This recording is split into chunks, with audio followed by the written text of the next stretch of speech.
On this episode, we're exploring the dynamic world of Tatiana Cox-Lopez, an advocate for kayak angling and pillar in community engagement, safety, and environmental stewardship. As the Community Outreach Director at Tampa Bay Kayak Anglers, Tatiana spearheads initiatives that unify and empower anglers across all levels. Her role extends into event production, where she's known for organizing celebrated events like the Tampa Taco Fest and Paradon Fest. A seasoned entrepreneur and business manager, Tatiana has also made significant strides in adaptive fashion with Lady Finds and champions community causes through the Rebels with a Cause Foundation. Tatiana, welcome to the Spotlight. Thank you for joining us and really happy to have you here. Thank you guys for inviting me. This is my first podcast. Really? I'm so excited. I couldn't believe that when I heard you say that earlier. No way. I mean, I've done a bunch of interviews, but for someone that loves to talk, I've never been on a podcast. You need to start your own. Add it to the list of things to do. No, this is really awesome. For real. Thank you guys for having me. You're very welcome. So, yeah, I mean, we pretty much just had a mini podcast before we pressed record because of all the conversation. Yes. Can we just start off by acknowledging that there's only 24 hours in a day, but yet you have your hand in how many pots and businesses? I have 4 businesses and organizations that I manage. Okay. So I can't. So where? I can't. So probably more. I'm thinking of all the other additional stuff that I do as, just being part of other board members and stuff. Okay. So how do you manage your time? I quite don't know. That's a great question. It's one of those things where it's so funny. I have 2 kids, and I used to think, how did I think I didn't have time before I had kids? And so once you have kids, you put things into another perspective, and then you just find time. And my schedule, my clock is not like anyone else's, You'll probably get emails from me at 3 in the morning. Mm-hmm. And I'm right there with you. I sent a few emails at like 6:15 this morning. And then I'll ghost you at 1 because perhaps I'm taking a nap. So it all depends on the time of day. I'm very spontaneous when it comes to that. But as long as things get done, then that's the important thing. Okay. All right. Good to know. I mean, we've had conversations about time management on our podcast, and it's really interesting to see everyone's different perspective or use of time, right? So the thing is that I have to make it work, because if I don't, I would be on somebody else's clock. I would be working a 9 to 5, and I would be making another person money, and I would be on their time. And that's part of the reason why I decided to go solo and say, I don't know how I'm going to do this, but I'm going to do it. Because I rather work 100 hours for myself than 40 for someone else. Yes. Yeah. Okay. Yeah. What got you into, because this is something that's very outside of yourself, and what got me interested is what got you into community engagement and advocacy? Because it's no longer about you. It's about everyone around you. How did you get into that world? So I am a people person. I love to talk. I make conversation with everyone. I'm with you. And my husband and my 2 kids are like that. We're like extroverts to like the 5th power. Nice. But because I come from a very humble background, and I acknowledge all the difficulties that my parents went through to get us here. I'm Puerto Rican, and I was born in Puerto Rico. I had this connection with wanting to help. And it's actually, it works in a good and a bad way. Okay. Because sometimes I get myself involved in too deep. Yes. But because I feel that I want to be the person that I wish I had growing up. And that's why sometimes I take it a little further than I should, Wow. And I say that when, we run a summer and boating camp for one of our organizations, which is Tampa Bay Kayak Anglers. And we don't have, just an example, we don't have early drop-in. But sometimes if a parent's like, oh, I really want to get my kid involved in the camp, but we can't drop them early, we'll figure it out. And sometimes it's even more of a problem for me to do that because I have 2 kids. I have to figure out where I'm going to send to. Yes. But it's because, oh my God, this kid really wants to do something and we want to be there for them. So it can get tricky. You want to bring them into your world and show them what you love. Yes. Okay. You know, if we share that love for something, and that's just an example of one thing. Yeah, I mean, that's where we met you. We met you on the water, funny enough, right? Yeah. So, Yeah. and we're not going to be able to cross the footage over, but I was terrified driving that little tiny John boat with $100,000 camera on it. I'm like, Kevin, don't lean to the right, don't lean to the left, stay planted. I was terrified. I'm so glad you did. And not to get off subject, but I told Sierra from Visit Tampa Bay that, you know, she was like, how did it go? And I was like, oh my God, I was so nervous wrecked that day. But you know what? We got Dylan and Kevin in the jump, but she's like, wait, what? I was like, yeah, we did. I promise. I got pictures. So We do have a behind the scenes video coming out soon, so we'll have to show Sierra. honestly, at the time of this release, that will be out. Oh, great. So, Perfect. Awesome. so if you're watching this and listening in this moment, Link you in can description, right? Yeah. Yeah. Check out that video on our channel because it's gonna release, I think, like the day before of this video. I think so. Perfect timing, and then the Visit Tampa Bay video will release in a few weeks on Visit Tampa Bay's channel. So, I'm excited. but yeah, the footage is looking great, and you know the little John boat moment that was quite entertaining. So. To say the least. there'll be more to come. Like, I'm going to make you guys get on kayaks. So the universe had a way of getting us together. Yeah. So I came here today, and next you guys are going to go do some kayak fishing with me. You are not going to it's not going to take a lot to convince me. My wife and I are like huge fans of kayaking and bringing our kids out. We went kayaking, I want to say 2, if not 3 times last summer. Yes. And I think it was twice. And I think we got rained out on a third that we wanted to go. So I guess that's this summer. We're just going to have to make it happen 3 times. I got you. All right. We know the right person. Yeah. No. Back to going to you, I wanted to talk about like defining moments for you. And you started to get into it a little bit with like your childhood and being the person you want to be. Yeah. But could you share a specific project that particularly stands out as impactful to you or transformative for you? As in my business or the reason why I went solo? Whichever way you want to take it, honestly. Well, let me say that I come from a background where my parents emphasized always having good work ethics, punctuality, being responsible, giving the extra mile. Yes. And I always did that growing up. Yet I was never able to grow like in a traditional job setting.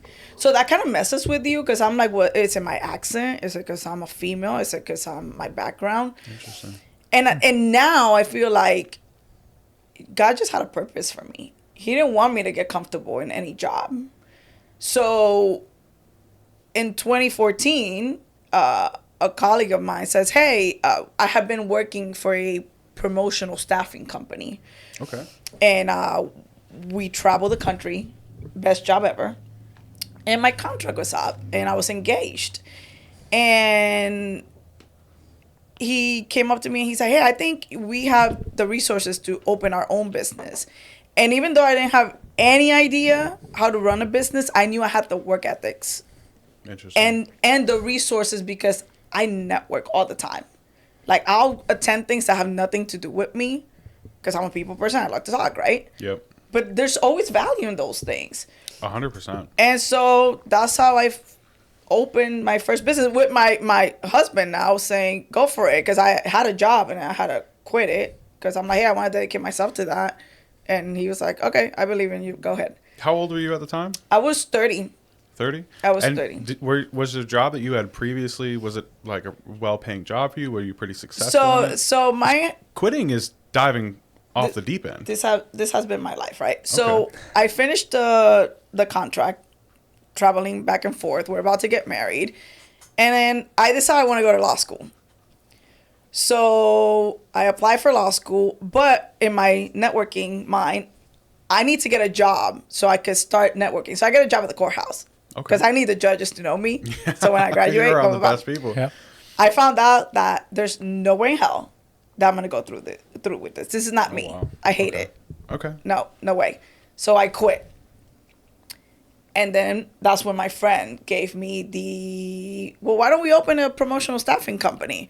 And I'm like, okay, well, this aligns more with what I love to do, which is creating, doing events, being festive. I'm a happy person. So that's when my husband was like, okay, He was okay with me going to law school. He's almost like, he's been very supportive. Like, whatever you want to do, I know you could do it.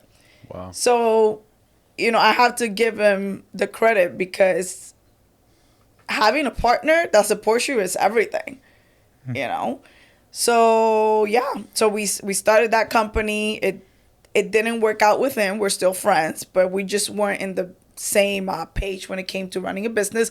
I'm sure, you guys know, it's like a marriage. So... Yeah, the two people you see the most, your boss and your wife. Yeah. That's what I say all the time. And that can change your whole dynamic. If something's not going right in those two places, it's trouble. Yep. And so after that, I kind of did my own thing, but still in the promotional staffing and experiential marketing. With another friend of mine, that it's so funny, I would hire her as a contract for her to help me out. And then I was like, you know what? This girl has the work ethics. She and I are on the same page. And then from there, one day, my friend Gisenia was like, hey, I want you to meet another friend of mine. She was working for Radio Disney at the time, which is Florimar. And then talking girls' date one day, she was like, you know what we need? We need a taco festival in Tampa. And then we're all like, okay, so let's figure it out. And in 2019, we launched Tampa Taco Fest. And nowadays, there's a bunch of taco fests. Right? We're in Tampa. There's one in every county, every city, whatever. But I have to say ours was the first. It was the original. Yeah. It's the largest taco festival in Tampa Bay area. We have close to 100 vendors, all authentic. Like, people were like, where did you find these people? And the cool thing about it is that we do it through a nonprofit, so we give back to the community. Nice. Because we want to celebrate our culture. Even though I'm not Mexican, I'm the most Puerto Rican Mexican, but I love the culture. Some of my best friends are Mexican. And, everything that came together was with their support. We also have a Puerto Rican Christmas festival that we do every Christmas. And again, highlighting our culture. If you can't go to Puerto Rico, we'll bring Puerto Rico to you. So that's one of my ventures. Tampa Bay Kayak Anglers is the other. Another one that we have is Primatoist, and that was my husband. He was a chauffeur when I met him, a limousine chauffeur, and he also had private clients that he drove in their cars. There's a lot of money in Tampa Bay. I'm sure you guys know. Yep. And some of these people, they just want to be driven in their own vehicles. Yep. So I remember my accountant saying, why do you keep working like for yourself? It's self-employed. Like, create a company, have people work under you, build something. And we did. Of course, the pandemic kind of killed that. But and for everybody.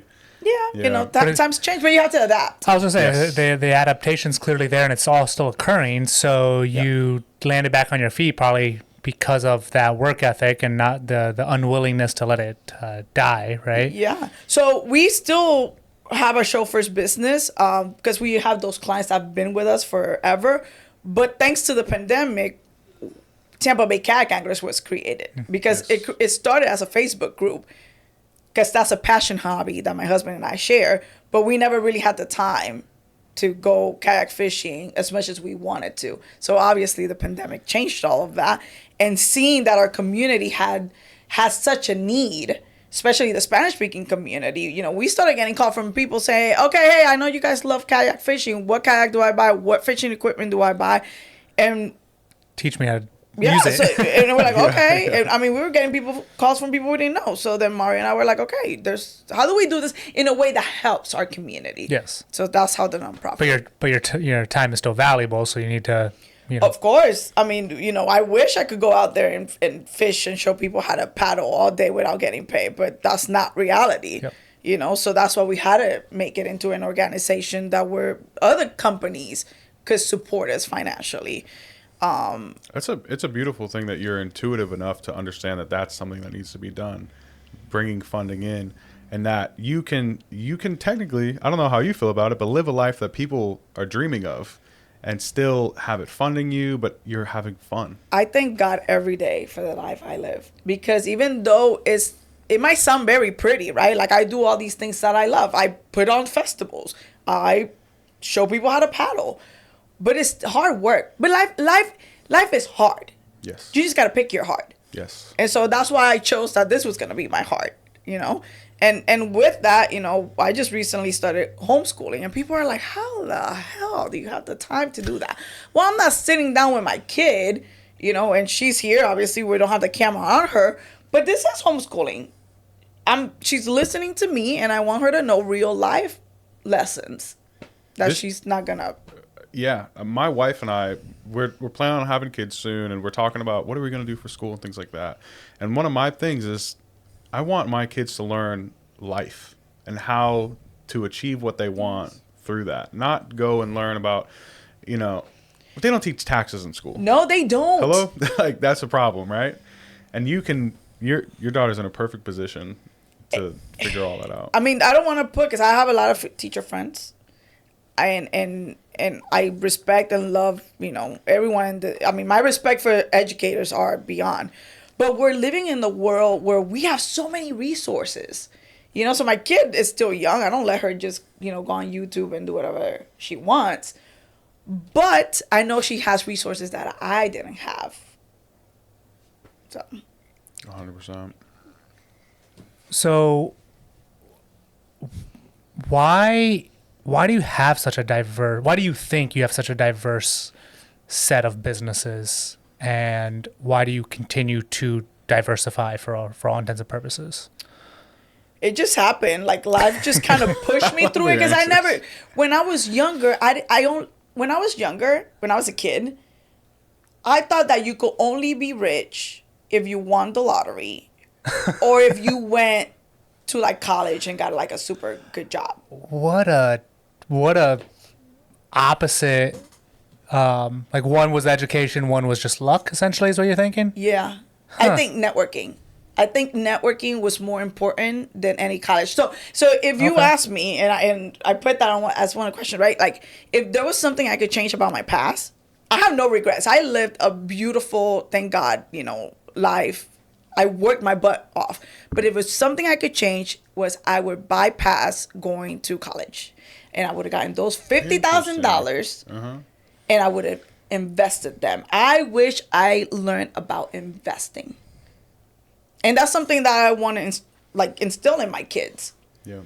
That's why we got the Monopoly Tampa edition. We did. I seriously, I bought that. And she's like, how is this homeschooling? Because we're going to learn about investing. And we're going to learn about taxes. Yeah. Have you read the book Rich Dad, Poor Dad? I did. I loved it. Have you seen his board game, The Rat Race? No. I'll give it to you. Oh, I got it. I need that. I'll connect with you and give it to you. It's a perfect game for kids and families to play, where it's way deeper than Monopoly. Monopoly's great, but it goes way further. For an intro, I mean, she's only 10. I don't want. No, but so like in the game, you start with a career, and you have a set amount of finances, and you might have a kid, you might have a really expensive car payment, you might have an apartment, or you might be a billionaire with a huge house payment, and whatever set of information and money you have is what you have to play the game with, and you have to get out of the rat races, and the whole thing is getting your income to be higher than your expenses. And it's just a wild, beautiful game. My wife and I play it all the time. I had a moment in my life like that. Like, I bought my first house at 22. Wow. 2008, you guys were younger, so you guys probably don't remember. But 2008 was my best and worst year, ever in my life. Why? In 2008, I was engaged to not my husband now. Okay. I bought my first house. I had a Mercedes, and I had all these things that I liked growing up because I thought, oh, I'm rich. Yep. But I was broke as beep, you know? Mm-hmm. And so when 2008, the bubble bursts and I lose my job, guess what went along with it? The house, the car, and then some other things happened, and my engagement broke off. Best thing that ever happened. Because a couple of years later, it was a reset button for me. Yeah. And I said, you know what? This was a learning experience, and thank you, God, it happened. I don't want to go back. So I started learning about finances and what to do, because I realized that being rich didn't mean me having a house and a Mercedes. It meant me having freedom. Yes. And doing things I loved and being able to pay my bills. And although I bought a house at 22, I didn't buy it because it was an investment. I didn't know anything about it. I bought it because I was being told, if you don't buy a house now, you're never going to be able to afford a house. And so I bought something without knowing. The same thing with college. Yeah. I signed up this contract of get me all the classes that I need for me to be rich. And no. I mean, I don't think, and I majored in communications. And I have a lot of friends that work in the media. So I'm not putting in it down. I tell my kid, if you want to go to college, that's fine. Just make sure that you go for something that you really need it. Because especially the way it's evolving, everything is evolving. The job that I got right after college, where I was traveling coast to coast and I was doing events, that gave me more value because of the people I met, the contacts, the things I was doing, that going to college for 4 years and spending $50,000, you know? So I'm not putting college down. I just think it depends on what you're majoring and also where you live. You know, because where you live, your environment makes a big difference. That could be your ticket out. Yeah. But I feel that we live in a diverse. I understand. One thing that I do tell people, I dropped out of college, probably for pretty much the same thing. I saw the writing on the wall and was like, hey, I'm gonna get out of here and just start doing my own thing. But something that I missed out on, and I tell people about all the time, is you're in a place when you're in college that you're going to be around the most like-minded individuals that you're ever going to be around at one time. So if you're in college, connect with all those people. Yeah. Make long-lasting friendships, make business deals, make partnerships, all that sort of thing. Because even it goes back to high school. When you're in high school, you're never going to be around that many people all at one time. Yeah. Same for college. But this is something I love going to, like marketing events, for instance. Because I can be around all of these people. It gets you back in that mode of like, let me meet everybody. Let me make connections. Because everybody knows it's your network is your net worth. Absolutely. Right? And I go by that 100%. I went to college. My parents were massive advocates, essentially pushing me to college. It's where I met my wife. So it worked out for Kevin. It worked out for me. I still don't advocate for it. Like that's the crazy thing is I wholeheartedly agree with you that, you know, whatever the number is, I'm a numbers guy on a lot of the conversations I have and just how I perceive things. So just for rough sake, let's say 70% of kids that are in college don't need to be in college anymore. 60%, 80%, whatever the number is, it's going to be higher than you think. And I'm okay saying that. Like I said, I went to college.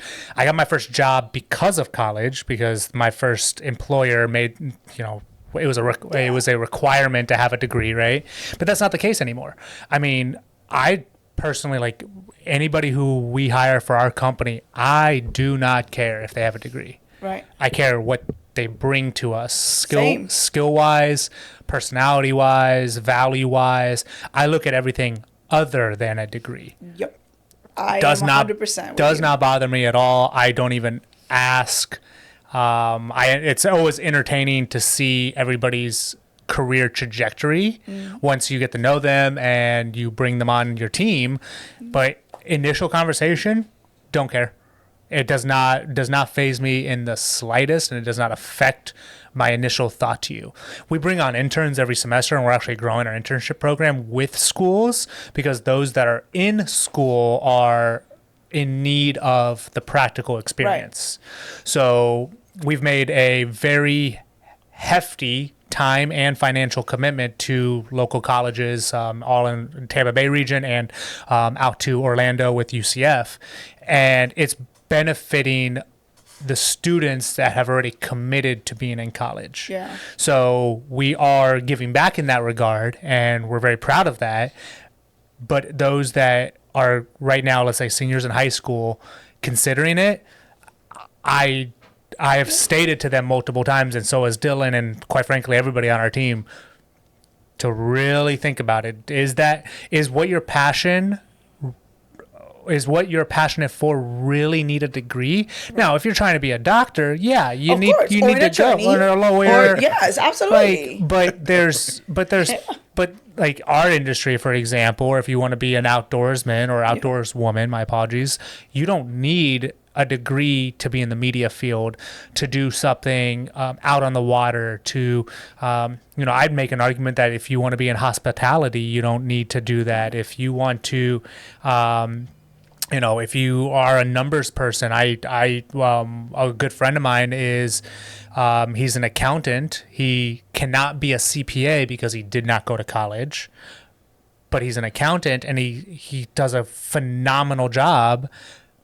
But he's a numbers dude, and he has a very nice side gig as well. But he came up as an accountant, and he's good. There's no problems there, and it's because he knows numbers just phenomenal. Right. So, but it's really interesting to because everybody's perspective is different, and some people are going to advocate for it, and some. Right. I get attacked all the time for saying. It's okay. You and I we'll get the and I commentate. tell people again, it depends on where you're coming from, where you live and whatever. But okay. There's a solid argument to be made on both sides, as long as you can see the opposite side. So in theory, the ones that are advocating heavily for school, or higher education, college, they're talking in terms of a doctor, a lawyer, that should be the precipice of their argument.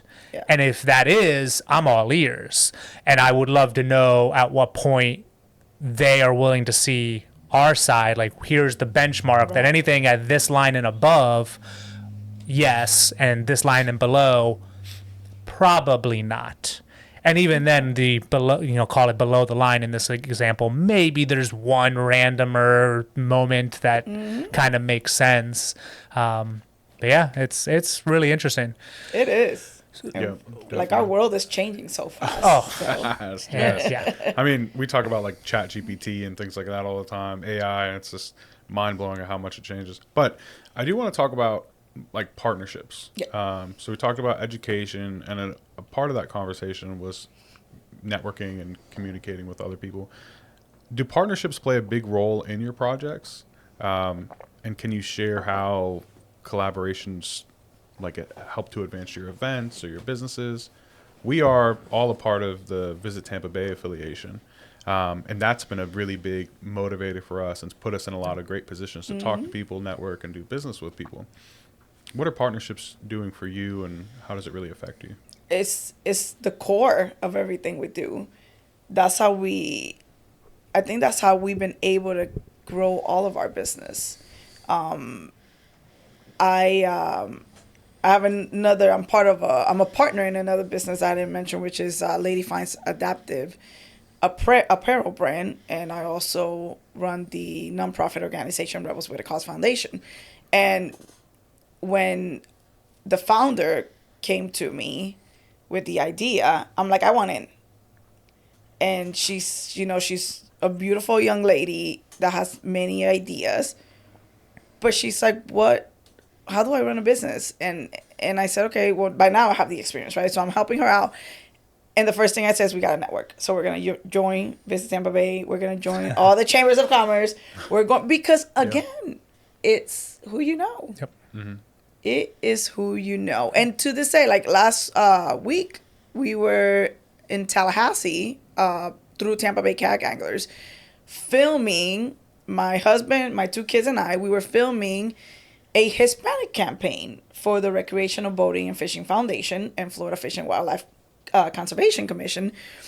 And we would have never gotten that, that opportunity had we not networked. Which, by the way, Tampa Bay Kayak Anglers, the way it became a nonprofit, it was middle of the pandemic, right? Yes. And we were like, there's an itch and there's a need. How do we go about it? So that year, we grabbed our vacation money. Okay. And we went to ICAST, which is the largest fishing trade show in the world, which is hosted in Orlando. Wow. I don't know what the hell I'm doing. Yeah. All I know is I rented the place. I asked my mom to come with us so she could stay with the girls. I got a couple shirts made with a logo so we could look semi-legit. Sure. I don't even know if I had business cards. And I signed up for everything and everything they had. Anything and everything. And I just started talking to the people about what I envisioned Tampa Bay kayak anglers to be. And next thing you know, they're like, there's grants for what you're doing, right? I'm like, nope, I guess this is why I'm here. And boom. Wow. Again, because I invested in ourselves. Yep. You invested the time and the know-how. We could have gone somewhere else on real vacation. But, I mean, it was such a, life-changing decision because at that time, it's still the pandemic. I don't know what's happening, where our business are going to lead because my husband's a driver. I do events. And it changed the course of everything because that became our full-time jobs. Doing something we love. And because we got connected to the right people, we were able to, bring in money to not only buy the equipment, but be able to financially, keep it going. So, but again, it was because of who we met. Yes. Networking. I can't stress that enough. I'm part of the Oldsmar Leisure Board. It's a volunteer, position, and we talk about our events. And there's actually a teen board. And I can't wait for my kid to be a teen so I could get her in there, because I want to get her involved. So. When did you when did you realize that you had this fire to be a business owner, entrepreneur? He almost this threw mogul out there. No. I heard that coming. The what? Mogul. He almost called you a mogul. When did you realize that you had that drive? When I kept trying to show people I worked for that I was responsible, had the motive, and I was still not getting the opportunities to grow. And then I got to a point where I'm like, wait a minute, why am I... You're talking back in your full-time job back in the day. Okay, so I'm the type of person, and I don't know if this is the ADHD in me, but at one point I was working, my first office or real job was at a law firm. Yep. And I started as a receptionist. So that also got me interested in law. That's why later on I applied for law. But I remember going to Starbucks so much when I was working there that they offered me a job. And I took it. I took a part-time job, yeah. At Starbucks? Because I just wanted to learn. I love this coffee. I'm spending so much money here.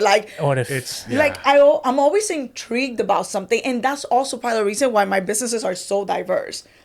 Because I love to learn. I can understand that. That I can 100% understand that. So the fire came when I kept getting no's, I can't climb the ladder at certain jobs. Mm-hmm.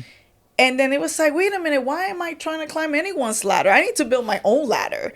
I don't know what I'm going to build again, but God just had a funny way of guiding me. It was almost like I kept getting no's on purpose for, if you believe in God or the universe, whatever it is. Mm-hmm. It just had a funny way of playing itself. I knew I was, I had the fire. I'm responsible. I have the work ethics. But. Were you ever afraid or scared of hearing the word no? Being told no? Growing up, yeah. Because I come from a family where even though my parents encouraged me to be whatever I wanted, which really meant go to college and do things, I was still as a kid no, shut up and do as I say. I don't do that with my kids. And I love my parents. I mean, they meant well, but it's also a different society, we respected our elders, and I saw my mom respect my grandma in ways where she didn't speak up or things, and once you got a no, but you pushed a little harder, and then you got the yes, it was opening a door. Wait a minute. Yeah. And so now no's motivate me. That's the same way for me. If you want me to get off your butt, don't tell me no. Just make up something. Because if you tell me no, I will guarantee that I will be on your butt about it. I agree. I mean, I've been looking at it. There's a great book I just shared with Kevin called Never Split the Difference. It's all about negotiation. And I need to read it. I love those. A big factor is getting the word no, because the only way you can ultimately get to a yes with conviction is by getting a lot of no's first. Yeah. Is what will people do? If they say yes right away, they probably don't really mean what they're saying. They're probably just saying, yeah, get away from me. I'm going to give you a funny story because though that's such a great question. Saying like pushing through is so important in my life, and I show that to my kids. And a really quick story, I have installed that in my kids, so my kid doesn't take no for an answer. Sometimes they're a pain in the butt for me because they're good negotiators. You're like, just please take the trash out. I have a 3-year-old that is like, OMG. The other day she was arguing with the waiter because they didn't sit as we go to the sushi joint. I'm sorry, a 3-year-old. I swear, I have the video because I recorded her. She was arguing with the waiter because she wanted to be seated where we usually get seated, but that table was taken. And she was like, no. And in her own language, she was arguing with him. But the story I wanted to tell you was that my kid and I, we are big Olivia Rodrigo fans. Okay. I'm right here with you. And we had the opportunity to go to her concert thanks to a friend of mine that works in the radio station and gifted us the tickets because I could not get them. And if you know, there was some on sale, but the price were outrageous. They got scalped. And I said, I love Olivia, but girl, sorry. I could invest that money and make money other ways. So we get the tickets, and we're sitting all the way in the top, like the walls behind us. So you know, I'm talking about we're at the now Kia Center. I mean, the last seat all the way down. Wow. I mean, all the way up, like up. You can't see anything. And my kid is like, Mom, can we go down there and try to negotiate a better seat? Wow. And I said, and when my kids tell me that, I said, let's go. You're gonna do the talking, and I'm going to back you up. And she did. She went 4 times. She got big nose 4 times. And she's like, one more time, please. She went to another window. And I guess they were just tired of seeing this little girl running around asking everyone that worked at the Kia Center if we could get seats moved. And eventually she was like, listen, you know, we didn't buy these tickets. We're really grateful to be here. They were given to us. And it was her birthday. And we just want to see if there's any way we could sit a little closer. And next thing you know, we're sitting like almost at the floor level. Oh. And What a moment. Oh, I cried not because of the seats, but because I was so proud of my kid not taking no for an answer. And obviously there's boundaries. You need to know when to stop. She tried to go backstage, and She tried to negotiate with Olivia's team, and they felt bad. They're like, we can't, but they gave her like all these other things, like the friendship bracelets and stuff. Wow. But, you know, I said, when I pulled my kid out of school, she was in private school to homeschool, I said, everyone questioned me. Are you sure you're doing the right thing? Are you sure you want to take your kid? I'm like, my kid is a salesperson. She doesn't take no for an answer, you know? So, yes, I need her to learn the basic math, writing, you know, all that. But I need her to learn real life. And I know her personality, both of my kids. So, I'm at peace knowing that they're going to be something in life, you know? And that could mean whatever. I don't care. As long as they are happy in their life and comfortable and financially can afford things, then to me, that's success. That's how you would define success? I was just going to say, is that your definition of success? Yes. Because again, I remember I was 22 with a house and Mercedes, and I thought that was success. So that definition has evolved in my life. Now success means time. And so that's why I drive a 2008 Toyota 4Runner with 216,000 miles. It's not because I'm cheap. It's because I'm like I'm not, you know what? If it takes me from point A to point... Hold on. Speaking his language right now. A 4Runner, first of all, that thing at 200K? 216,000. That's low. Yeah. I was going to say, you're good. Listen, the other day Double something broke, and I was like, oh man, I'm going to have to freaking take money and buy a car. I don't mind you. I do want a new car. It's just I'm not willing to, you know, like lose some comforts to work and... Yeah. He's the same way. My guy is like, 2016? Girl, that's a new car. You still got about another 250,000 plus. And I'm like, oh, my God. I'm convinced I got another 200K on my truck. Everybody doubts this. 100%. Everyone doubts it. I'm like, I got 200K left. When this truck dies, I know I will be in a position to get a dream vehicle. What are you driving? I got a Chevy Silverado. Okay. Hey. 2016? 2016, yeah. But mine's 2008. I had to because I had a car before, and being in production, I legitimately needed more space. I was just in a regular Honda Accord. Yeah, so I I needed it literally for the bed, the towing capability for the production company and the production vehicles, and towing trailers and generators, and having the bed for, you know, all sorts of gear. So I got it for work, and it's a work truck. I mean, I bought the cheapest Chevy Silverado, the 1500 base model. Cool. It had a full back seat for kids, because we had one kid at the time, now two. So I was like, cool. The sales guy's like, oh, how about, you know, for an extra X dollars you can go one model up? And I was like, no. He's like, oh, how about a little more and you can go two models up? And I promise that we're not cheap. I mean, I am not, because if you tell me right now, let's go to Disney next week, if that's gonna create an experience, I'm all about experiences.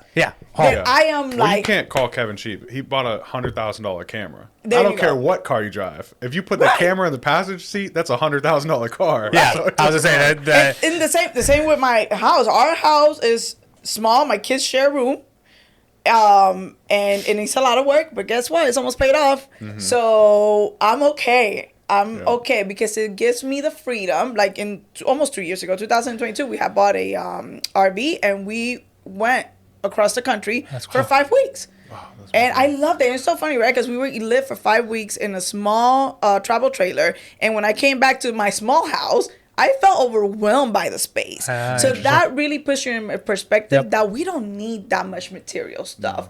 No. But younger me, no, I wanted the biggest and the most luxury, because I didn't grow up with that. So. Yeah, there was one thing that I recently read saying, if you are considering getting rid of something, you have to look at it in two ways. One, will it affect your life, and how? So it's kind of a two-part question.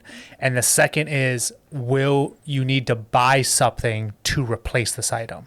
Yeah. And if they're both no's, then you can get rid of the item. Yeah. Like if you're like, oh, it's not going to affect my life and it doesn't do anything for me, like it's useless and it's not doing anything for me, and I do not have to then turn around and spend money to replace it, then it's creating no value for you, right? So obviously, like, you know, on the extreme side, your vehicle, do you need it? Yes. If you get rid of it, do you have to buy another vehicle? Yes. Well, then don't get rid of the vehicle. Right. That's two yeses. Yep. But if you get two no's, you can get rid of the item. It's not going to affect you. You're actually decluttering, getting rid of unnecessary items, while not turning around and spending more money, because the money is where you can have the wealth for your time, investments, and everything like that. And time is so important. I talk about it all the time. When you have kids, I talk about time all the time. Speaking about time, we're running out of time. I want to ask you one last question, and then give you an opportunity to promote your upcoming projects and your businesses.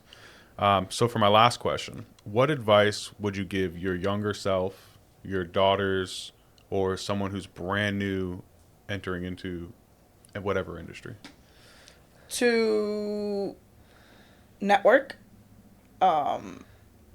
be cost conscious, like learn about investing, because you could do, if you know how to invest and make money that way, then you could take the time to do things that you really love, but that perhaps those won't pay you. Mm-hmm. So if you know your finances, then you can do whatever you want and bypass college if you don't really need it. Just throwing it out there. Legitimately think about not going to college. That's the conversation that I've had with people, is like, you have to legitimately humor the idea of not going, because that's when you can make the appropriate decision. Yes. Because it still could be a yes, 100%. I'm not saying no completely to higher education. I'm not. No, same here. But you have to legitimately be willing for the answer to be no. Yep. Because then if it's a yes, you go, it's because of these very good reasons. Yeah. So funny. I have a niece that is like super smart. She's in high school, and she's in the IB program. And I asked her, I'm like, so you going to Ivy League school? Why? Like, because to me, I'm thinking your network is gonna be amazing. Yeah. But what degree are you getting? Like, what are you gonna do with it? So.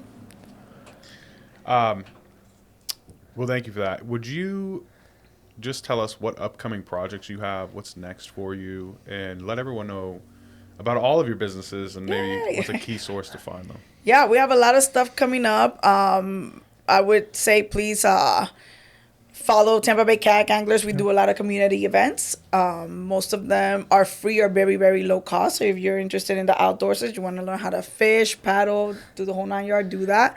Also follow Lady Finds and Rebels with a Cause.